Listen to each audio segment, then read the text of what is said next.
জাতীয় বিশ্ববিদ্যালয়ের 2024 সালের ডিগ্রি তৃতীয় বর্ষের ভূগোল ও পরিবেশ ষষ্ঠ পত্রের পরীক্ষা অনুষ্ঠিত হবে আগামী 3 আগস্ট। আজকের এই ভিডিওতে এই সাবজেক্টের একটি শর্ট সাজেশন শেয়ার করব।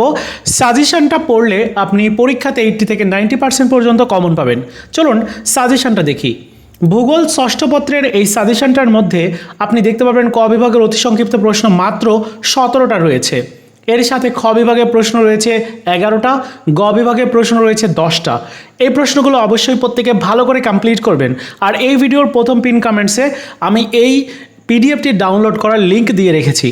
আপনারা যারা আমাদের থেকে প্রিমিয়াম সাজেশন নিয়েছিলেন, আপনাদের ওই লিঙ্কের মধ্যে মানে ভূগোল ষষ্ঠ পত্রের যে লিঙ্ক রয়েছে ওই লিঙ্কের মধ্যে দেখতে পারবেন শেষ মুহূর্তের প্রস্তুতিমূলক সাজেশন রয়েছে এবং এইটা আগামীকালকে আপলোড করা হবে, আগামীকাল সকাল 10টার মধ্যে দেওয়া হবে।